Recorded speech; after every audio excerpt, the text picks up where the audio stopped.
DNA आज का हमारा टॉपिक है।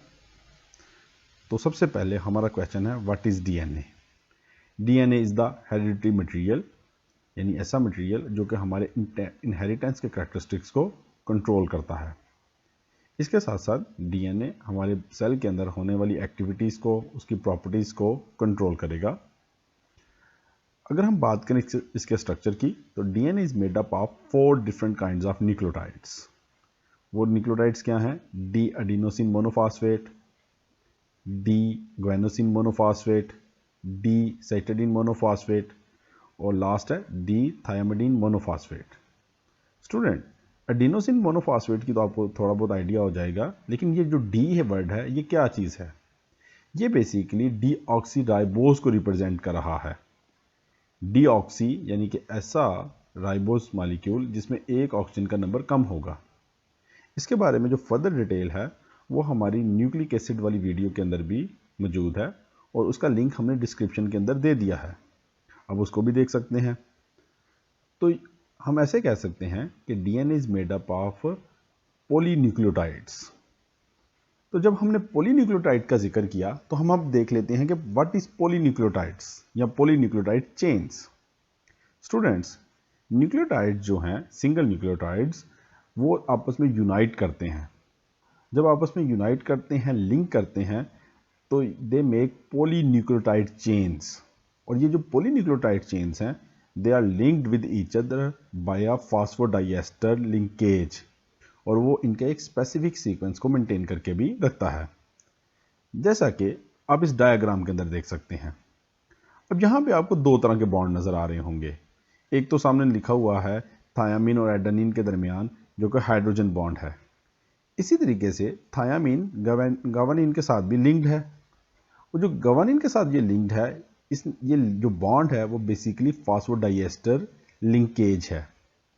जैसे कि आप दूसरी डायग्राम के अंदर देखें तो यहाँ पे हमने फॉस्फेट बैकबोन लफ्ज़ यूज़ किया है। बेसिकली ये एक बैकबोन के तौर पे एक्ट करता है, इसको स्ट्रेट बनाने में, इसको आपस में जोड़ने में, एक स्ट्रैंड बनाने में, सिंपली हम ऐसे भी कह सकते हैं, स्ट्रेट से बेहतर स्ट्रैंड है। तो स्ट्रैंड बनाने में जो रोल प्ले करता है वो है फॉस्फोडाइएस्टर लिंकेज। तो इसी तरीके से हम तो पॉलीन्यूक्लियोटाइड की बात कर रहे थे, तो यहाँ पे हम जस्ट एक डाइन्यूक्लियोटाइड की भी एग्जांपल लेते हैं, जिसका नाम है निकोटीन अमाइड एडेनिन डाइन्यूक्लियोटाइड, जो कि एक कोएंजाइम है। Student, coenzyme it is a type of cofactor, और कोफैक्टर जो है वो इंजाइमेटिक रिएक्शन के अंदर ब्रिज का रोल प्ले करता है। इसकी फर्दर डिटेल के लिए एंजाइम की वीडियो का जो लिंक है वो डिस्क्रिप्शन के अंदर मौजूद है, अब उसको भी देख सकते हैं। आगे आ जाते हैं न्यूक्लियोटाइड की रेशियो।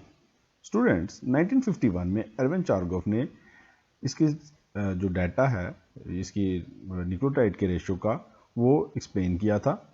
तो उसने कहा था, एरविन चारगोफ ने, कि जी adenine is always equal to the number of thymine, और इसी तरीके से गवानीन का नंबर साइटोसिन के इक्वल होगा रेशियो में। जैसे कि आप डायग्राम के अंदर देखते हैं कि एक जो ह्यूमन है उसके अंदर एडेनिन है 30.9%, और इसी तरीके से उसके अंदर जो थायामीन है वो है 29.4, ऑलमोस्ट इक्वल है, ज़्यादा फर्क इसमें नहीं है। इसी तरीके से अगर आप गवानीन और साइटोसिन का कंपैरिजन करें तो आप देखेंगे गवानीन इज 19.9%, जबकि साइटोसिन है 19.8%। तो जो एरविन चारगोफ ने ये रेशो की बात की थी वो उसके अकॉर्डिंगली ही की थी कि adenine is always equal in number with thymine and guanine का नंबर हमेशा साइटोसिन के इक्वल होगा। अब कंपैरिजन के लिए हमने मैन, शीप, वीट और जीस्ट यानी प्रोकैरियोटिक और यूकैरियोटिक ऑर्गेनिज्म, मल्टीसेलुलर ऑर्गेनिज्म की भी एग्जांपल आपको इधर दे दी है। स्ट्रक्चर ऑफ डीएनए, जैसे कि हम पहले भी जिक्र कर चुके हैं, DNA is made up of polynucleotides. These polynucleotides are linked with each other by phosphodiester linkage. इसी तरीके से इस स्ट्रक्चर को स्टडी किया विल्किंस ने और फ्रैंकलिन ने by method of X-ray diffraction. ये जो एक्सरे डिफ्रैक्शन का मेथड है, इसमें इन्होंने एक्सरेज फॉल की ऑन अ सेल, और उससे एक फोटोग्राफिक प्लेट के ऊपर या एक्सरे जो प्लेट होती है उसके ऊपर एक हेलिकल सा स्ट्रक्चर ड्राइव हुआ। अब अगर आप देखें डायग्राम के अंदर तो आपको ये स्ट्रक्चर जो है वो नज़र आ रहा होगा, और ये फ्रैंकलिन का ही जो स्ट्रक्चर है, इसकी ओरिजिनल फ़ोटो जो है मैंने इधर रिप्रेजेंट की है। उन्हीं दिनों में एक और साइंटिस्ट, दो साइंटिस्ट थे बेसिकली, वाटसन एंड क्रिक, आपने कॉमनली इनका नाम भी सुना होगा। उन्होंने इसका स्केल मॉडल बना लिया। स्केल मॉडल ये होता है, यानी कि ये इसका जो एक फिजिकल मॉडल है, बॉल्स को और चेन्स को जोड़ के, वायर्स को जोड़ के उन्होंने डीएनए का एक स्ट्रक्चर बना लिया। उन्होंने भी एक्स रे डिफ्रैक्शन का मेथड ही यूज़ किया। ये आप डायग्राम के अंदर वाटसन एंड क्रिक को देख सकते हैं कि इन्होंने इसका स्केल मॉडल बनाया हुआ है। आपको नज़र आ रहा होगा कि ये ओरिजिनल फ़ोटो है उनकी, जिसके अंदर नज़र आ रहा है कि जी वाइड्स हैं और उसके ऊपर छोटे छोटे से बॉल्स हैं जो कि न्यूक्लियोटाइड्स को रिप्रेजेंट कर रहे हैं, और उन्होंने उसका एक मॉडल बिल्डअप कर लिया। तो इसमें जब उन्होंने इसका डाटा कलेक्ट किया तो उन्होंने ये रिकमेंड किया, स्ट्रांगली रिकमेंड किया और सजेस्ट किया कि DNA is made up of 2 strands of polynucleotide, यानी इसके अंदर 2 स्ट्रैंड्स हैं पॉलीन्यूक्लियोटाइड्स के, जो कि अपने आप को कॉइल करते हैं और कॉइल करके डबल हेलिकल स्ट्रक्चर बना लेते हैं।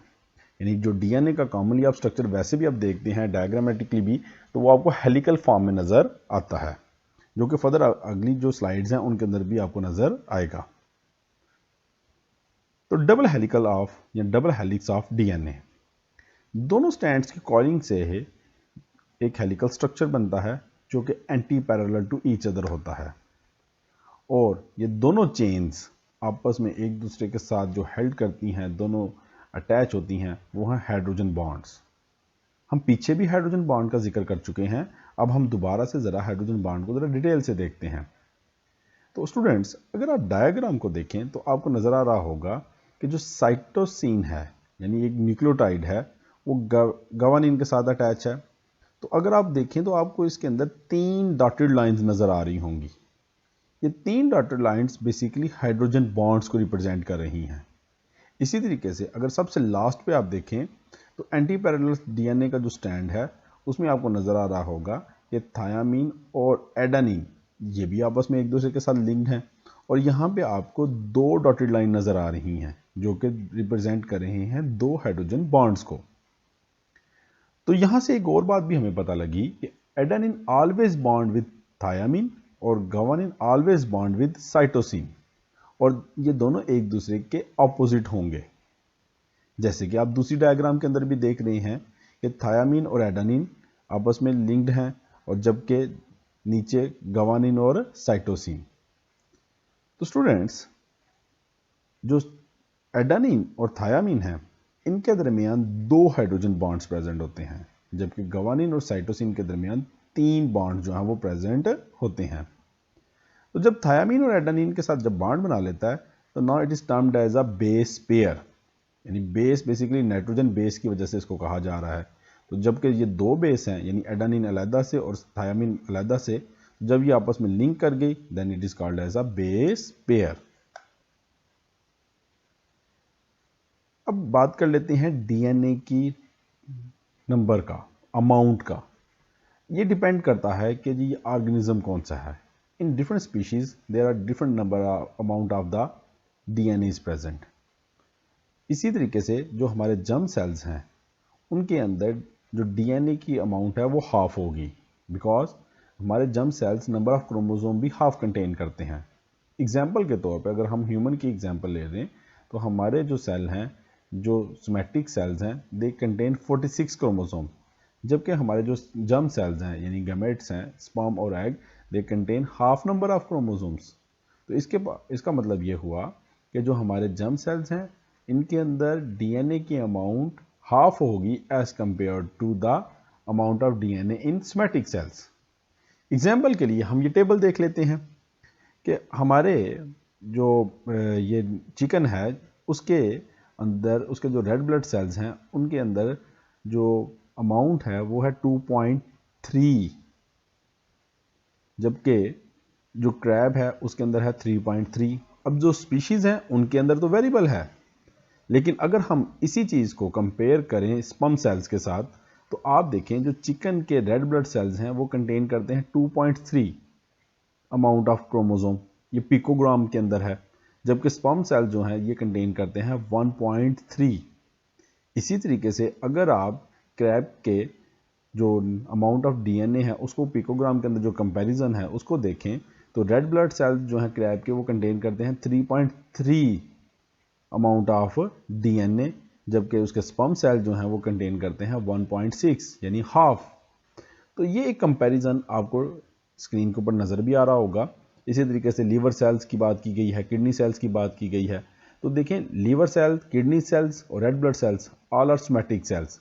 तो इनके अंदर जो नंबर ऑफ क्रोमोसोम्स हैं क्योंकि वो डबल हैं as compare to germ cells, तो इनके पास अमाउंट ऑफ डीएनए भी ऑलमोस्ट एक जैसी है। चिकन की एग्जांपल भी देख लें और क्रैब की एग्जांपल भी आप देख लें। लेकिन जब हमने स्पर्म सेल्स की बात की तो इनके अंदर नंबर ऑफ क्रोमोसोम जो है वो हाफ हो चुके हैं, तो इसी वजह से इनके अंदर अमाउंट ऑफ डीएनए भी हाफ हो गई, यानी कि उसके मुकाबले में कम हो गई। स्टूडेंट्स, यहाँ पे ये हमारा लेक्चर मुकम्मल होता है। इसके बारे में कोई क्वेश्चन हो तो कमेंट सेक्शन में ज़रूर मेंशन कीजिएगा। Thank you. अल्लाह हाफिज़।